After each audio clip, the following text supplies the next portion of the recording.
Hi everyone, I'm June and my husband Gabriel is helping me write this story. Before I dive in, let me tell you something. My first meeting with Gabriel's parents, Louis and Lena, was a complete disaster. Here's what they said. "I can't believe you would date such a loser, Gabriel. This woman has nothing going for her. She just works a desk job in a small office. How will she ever give us a good life? Mom, I love June and she's the only one I want. I don't care about how much money she has or earns. Those things never matter to me." Well, they matter to us, Gabriel. We've made that very clear from the start. If you had listened to us, you would understand. Gabriel, if this girl has nothing else to offer, she can't be our daughter-in-law. We won't approve of her. You need to find someone else. No, Mom, June is the one for me. I'm going to marry her. I had the whole proposal planned, and now you've ruined everything. I was shocked the entire time this conversation happened. Yes, I was surprised Gabriel was planning to propose to me. We had been dating for 3 years, and I hoped he would ask me to marry him. But I didn't expect it so soon. But that wasn't the only reason I was stunned. Louis and Lena's reaction to our relationship was very upsetting. Gabriel had warned me about them. He had said, "Look, June, I've already met your dad. He's a great man and a great father. I know you have high hopes for my parents, but let me tell you, they are not good people." Gabriel, how can you speak about your parents like that?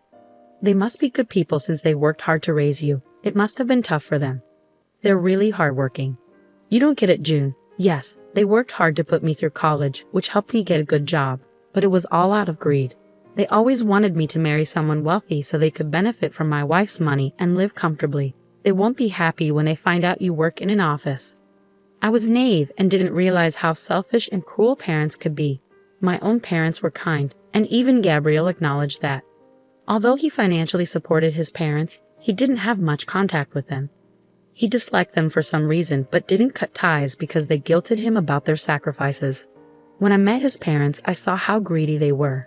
Despite Louis and Lena's protests, Gabriel proposed to me and we got married.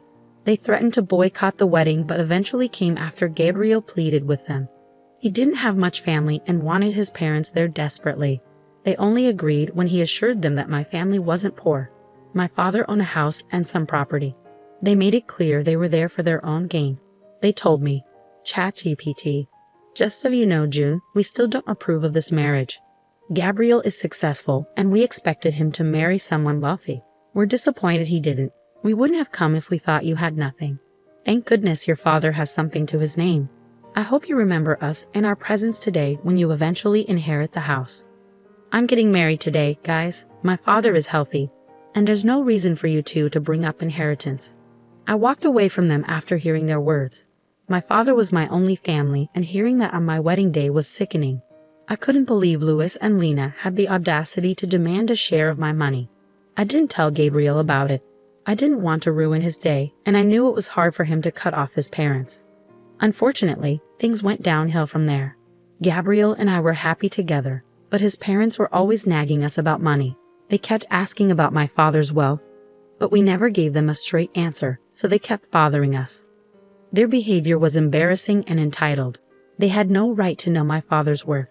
We couldn't avoid them because we lived in the same city, and Gabriel wanted some relationship with them. For a few years, I tolerated their greed. They drained our savings by asking for more and more money, making excuses and guilt-tripping us when we refused. And they never stopped commenting on me and my inheritance. ChatGPT. I started to ignore them, but things got worse when my father was diagnosed with cancer. It was aggressive, and he didn't have much time left. We flew to visit him a couple of times since he lived far away. Louis and Lena weren't happy about it. They said, "You shouldn't spend so much on flying to your father.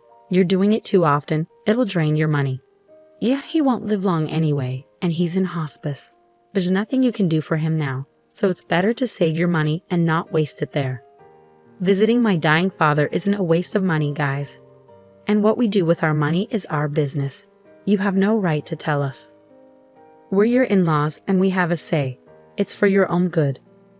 You should spend money on people who'll be around longer to enjoy it. I was furious at their words. Dealing with my dad's illness was already overwhelming, and anyone who's lost a parent knows how tough it is. Louis and Lena weren't being supportive. Instead, they were subtly telling me not to see my father and to spend money on them instead. Thankfully, Gabriel stood up for me and ended the conversation. But from that day on, I was determined to set things straight. Once I was in a better place emotionally, I vowed to show them where they stood. My dad passed away about 3 months after his diagnosis. It was devastating. Even though I knew it was coming, seeing his health decline was incredibly hard to accept. Gabriel was my rock through it all. He held my hand as we arranged the funeral. Louis and Lena bombarded me with messages asking about inheritance and funeral costs. It disgusted both of us, but we didn't react. We decided they'd face consequences when we returned home. As expected, Louis and Lena were at our doorstep as soon as we got back. They pestered us with questions. So the funeral's done. I've been curious, what did you inherit? Your father must have left you the house, right? What on earth are you talking about, Lena? How is my inheritance any of your business? I just came back from my father's funeral, and this is what you're concerned about. Oh, come on, June, don't be so sour. Since Gabriel married you, we've been wondering why. I mean, you don't have a fancy job, and you're not exactly a beauty queen. What did he see in you? Louis, and I figured it must be about money. Mom, what's gotten into you? How can you insult me and my wife like that? We got married because we love each other. I've told you this so many times. Please don't bring it up today. Gabriel, there's no need for the theatrics. We're just asking a question. June can answer, and we'll be satisfied. We wouldn't mind if you married her for money. We'd be happy to know you got a good deal. You're awful parents to accuse your own son of being a gold digger. You two are beyond belief. I can't fathom how someone as amazing as Gabriel ended up with parents like you.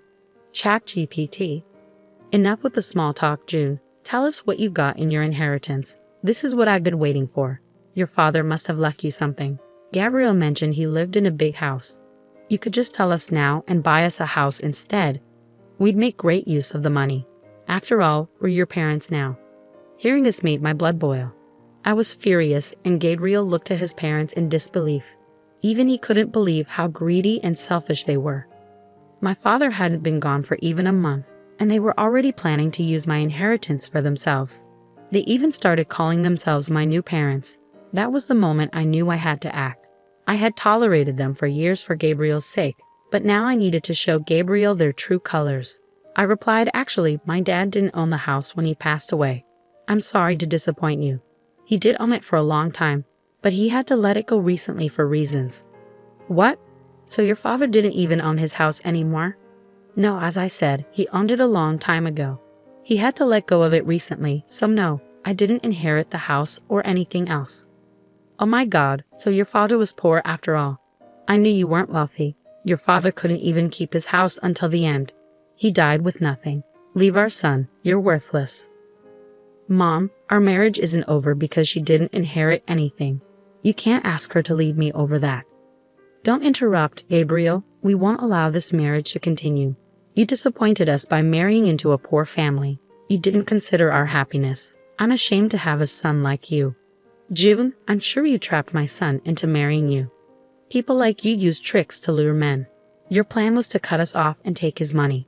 Well, I won't let that happen. Louis and Lena pressured Gabriel to divorce me and marry a wealthy girl so they could live in luxury. Gabriel was upset and breaking down. I knew I had to help him make a decision. Gabriel, are you going to let your parents continue this? I've tolerated their greed for too long because you felt guilty cutting them off. Are you still going to keep them in our lives? I don't think we can recover from this, June. I've had enough too. Mom, Dad, you've shown me your true colors today. You've used me for your own gain for years. I won't tolerate it anymore. Don't be foolish, Gabriel. This girl will lead you astray from your family. We're doing this for your own good. We didn't invest in you just so you could give charity to someone else. You need to divorce your wife and start over. There's still time for you to find a wealthy wife. We'll help you this time. You've made too many mistakes on your own. No, I won't leave my wife because she didn't inherit anything. I'm done being manipulated. I'm staying with June. You two won't be a part of my life anymore. What will you gain by staying with June? This isn't what we wanted. She's not worthy of you. If you stay in this marriage, we want nothing to do with you. We won't help you when she leaves you destitute. Seeing Lena and Louis's behavior, I decided to reveal the truth. I knew telling them my true net worth would make them beg and plead. I don't need to take Gabriel's money. I have plenty on my own, and I'll take care of him just fine without your help. Nice try, June. You don't have to lie to us, Lena snapped. Yeah, you're just the daughter of a poor man. You don't make enough money from your job to support Gabriel, Louis added. Well, actually, I have $50 million in my bank account. And no, I didn't earn it from my job. It's from my father. That's impossible. Your father didn't have anything, Lena scoffed. Don't try to deceive us, June. We can see through your lies. It won't work. We'll make sure you divorce our son and leave him to us, Louis threatened. I smiled at them and glanced at Gabriel, who gave me the go-ahead. He knew me well enough to anticipate what was coming next. I opened my bank account and showed them my balance. Louis and Lena's eyebrows shot up in disbelief. They exchanged a shocked look and stammered, "No, this can't be real. You must have faked these bank statements. You said you didn't inherit anything. How? You also mentioned your father didn't own his house. Where did this money come from?" Lena demanded. What I didn't mention was that my father owned a big ranch where he lived. He sold it before he passed away and gave me an early inheritance.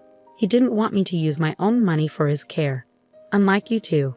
Louis and Lena couldn't believe what they were seeing or hearing. They turned to Gabriel for confirmation, and when he confirmed it, they fell silent for a moment, exchanging another look. Then their tone shifted completely. "Oh, this is wonderful news. We thought Gabriel made a mistake, but your father did right by you, June. You should have told us about this sooner," Lena exclaimed. "Yeah, we got worked up for nothing. You did marry well, son. We're so happy for you both," Louis added. With Gabriel's expression, I knew my job was done. He would handle the rest, so I held back my frustration and let him take over. I trusted him to make the right decisions, and he didn't disappoint. Gabriel was furious and unleashed his anger on his parents. "How dare you stand here and keep talking to us? You were pushing us to divorce, and now you act like June is family. How could you? We didn't know her net worth back then, Gabriel. She hid the truth from us. How are we supposed to know she's actually rich?" Louis pleaded. "Yeah, June, we're sorry for assuming the worst. You surprised us. Can we move past this now that you've got an apology?" Lena added. "No, absolutely not. I won't forgive you for what you did today. I just buried my father, and you didn't let me grieve in peace. I'll never forget or forgive this. It's enough. Since you think so little of me, you don't deserve to be in my life. Get out of my house and don't come back. Starting next month, you're on your own. I won't be helping you financially anymore. You don't deserve it after today." After Gabriel's ultimatum, Louis and Lena went ballistic, begging and pleading for us not to cut them off. But neither Gabriel nor I paid them any mind. Gabriel was so angry that he threatened to call the police if they didn't leave our house. Eventually, they heard the warning and left, but they continued to blow up our phones with calls and texts. We blocked their number and warned them that we would press charges if they didn't stop harassing us. For the next few days, Gabriel handled his family while I focused on grieving for my father. Finally, in a peaceful setting, I could reflect on my childhood memories and remember my father for the good times. He was truly amazing. When he understood I didn't want to move back south, he sold his property so I wouldn't have to worry about it. He even used some of the sale money to pay for hospice, not wanting me to spend my own money on his care. He was a great parent, and I miss him dearly. While Gabriel mourned the loss of his toxic family, he faced guilt from others who didn't understand why he cut ties. However, when he shared the full story, they stopped pressuring him. Now, everyone who knows Louis and Lena is disgusted by their behavior. Despite us blocking their numbers and changing our locks, they persistently try to contact us. We're considering restraining orders if they don't stop soon. Meanwhile, I recently discovered that I'm pregnant. It's bittersweet knowing my father won't be part of my child's life, but Gabriel and I are excited about this unexpected blessing. We're preparing ourselves to welcome our little one into the world with open arms.